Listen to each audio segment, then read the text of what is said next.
Olá, bem-vindos a mais uma aula de cinema. Na aula de hoje nós vamos falar sobre roteiro e eu vou passar para vocês algumas dicas de como formatar o seu roteiro cinematográfico corretamente.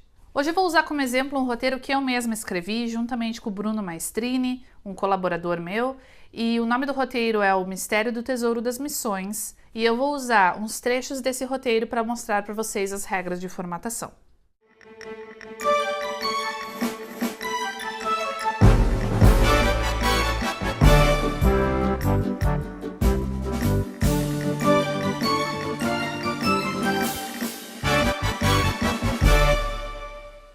O roteiro para cinema possui regras de formatação bastante específicas e eu vou passar algumas delas para vocês hoje. A gente vai começar com os três principais elementos do roteiro cinematográfico, e eles são 1. Cabeçalho de cena, 2. Ação e 3. Diálogo. O cabeçalho de cena tem 3 elementos. 1. Se a cena é interna, e aí você vai indicar com as letrinhas INT, ou se a cena é externa, e aí você indica com as letras EXT. Segundo, a locação da cena, aonde essa cena está acontecendo. Então, por exemplo, se a cena fosse localizada aqui onde estou, seria interna, porque é uma cena que está sendo gravada dentro, e aí eu ia colocar a locação que seria apartamento da Elisa, ou sala de estar da Elisa. E por último, a gente vai indicar o período do dia. Então, pode ser simplesmente dia ou noite, ou você pode ser mais específico se isso for importante para o seu roteiro. Então, por exemplo, poderia ser nascer do sol ou pôr do sol, se essas coisas são importantes para a história que você está contando. Então, aqui como exemplo nós temos externa, a letrinha EXT, vilarejo, tracinho, dia. Então, isso significa para o leitor que essa cena está acontecendo fora, a localização é um vilarejo e o período de quando isso está acontecendo é durante o dia. Então, isso dá informações, por exemplo, para o diretor saber onde e quando ele vai ter que filmar essa cena. O segundo elemento da estrutura do roteiro é a ação. Nessa parte você vai indicar 3 coisas. 1. A ação que está acontecendo de fato, com o verbo sempre usando no presente. Num roteiro a gente sempre escreve ele usando os verbos no presente. Segundo, as locações e os personagens. E terceiro, os sons que você pode estar ouvindo nesse filme. Então aqui nesse exemplo do roteiro, a ação está escrita da seguinte forma: externa, vilarejo, dia. Ao longo da estrada de terra, os dois passam por um conjunto de construções muito antigas, coladas uma na outra. São pequenos casebres feitos de madeira. A primeira casa é um bar. Na frente, um grupo de 4 homens tomam grapa e jogam dominó. O dono do bar está em pé, pano no ombro, trazendo mais uma dose para servir aos seus clientes. Ao lado do bar está uma loja de artesanato e quinquilharias. Em uma rua perpendicular está uma pequena igreja, onde se vê mais alguns casebres que compõem a vila. Nessa cena, a gente descreve a localização, aonde estão acontecendo algumas coisas. Por exemplo, o dono do bar servindo os seus clientes. Mas, muito especificamente, a gente quis demonstrar como era o ambiente, como era o local onde estavam esses personagens. O terceiro elemento de um roteiro é o diálogo, e o diálogo também é composto de 3 partes. O primeiro elemento é o personagem, então a gente vai indicar o nome do personagem e esse nome sempre vai estar centralizado em letras maiúsculas.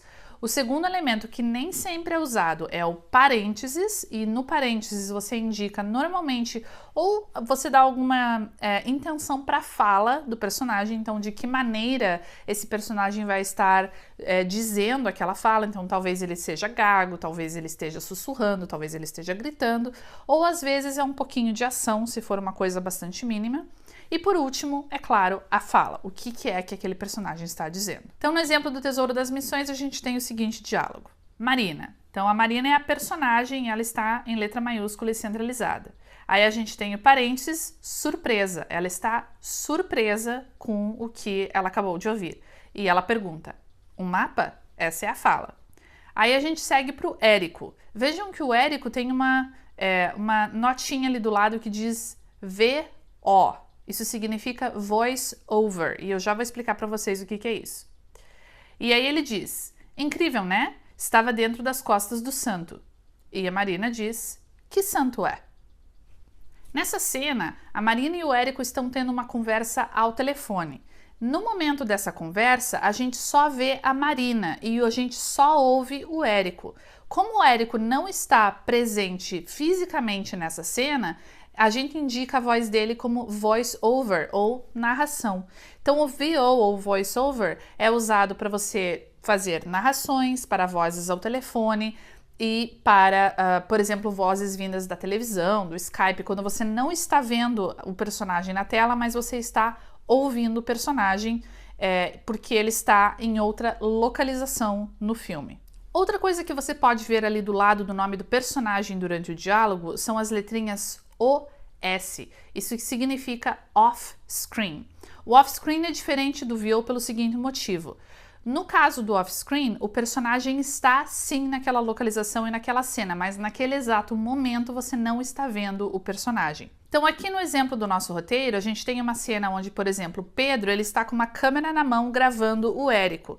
Então a gente passa a ver as imagens da câmera do Pedro. Então o Pedro não está na frente da câmera, ele está atrás da câmera, mas ele ainda está naquela localização, naquela cena. Então a gente ouve ele em off-screen, ou seja, fora da tela, e a gente vê o outro personagem. Pedro, off-screen.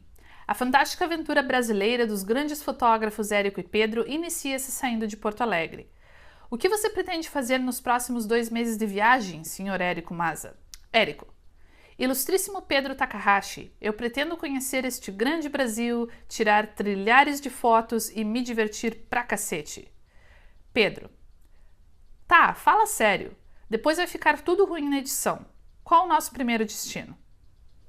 O uso de letras maiúsculas num roteiro é bastante específico e ele tem usos bastante específicos. Esses usos são para títulos e créditos, músicas e sons, primeira vez que um personagem é visto na tela e para instruções de câmera. Mas você só deve usar instruções de câmera se elas forem essenciais para contar a história do seu roteiro. Hoje em dia existem vários programas, vários softwares que você pode usar para formatar o seu roteiro. Eu posso indicar para vocês 2 deles que são os mais usados na indústria aqui nos Estados Unidos e eu acredito que no mundo inteiro.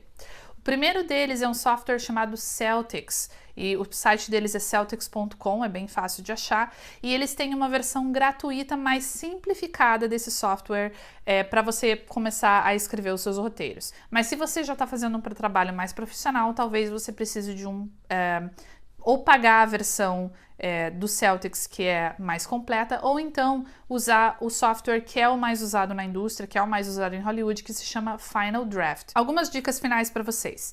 É importante saber e importante lembrar que um roteiro, se for formatado corretamente, uma página dele é a mesma coisa de 1 minuto de filme. Num filme de longa-metragem, normalmente nós temos roteiros de 90 a 120 páginas, ou seja, filmes que vão ser de 1h30 a 2 horas. Então esse é o padrão e é por isso que se faz a formatação de um roteiro. Segundo, se você não estiver usando um software, o que eu recomendo que vocês façam, porque o Celtx é gratuito, então eu acredito que vale a pena baixar e usar o software, mas se você não estiver usando um software e quiser usar um editor de texto qualquer, a fonte que se usa para roteiros é a Courier 12. Outra dica, números são sempre escritos por extenso no diálogo. Nunca justifique a margem direita e também não use negrito ou itálico, isso não é usado em roteiros. É importante que você sempre descreva os seus personagens com no mínimo a idade deles. Se a gente não sabe a idade de um personagem, quando a gente começa a ler um roteiro, a gente não tem noção se a Marina tem 15 anos ou se ela tem 50 anos. Então, no mínimo, a idade você tem que colocar. E por último, não ignore erros de ortografia, pontuação e gramática. Então essas são as minhas dicas para vocês de como formatar um roteiro cinematográfico corretamente. Se você gostou, dê um joinha no vídeo, se inscreva no canal, compartilhe com os amigos e a gente se vê na próxima aula.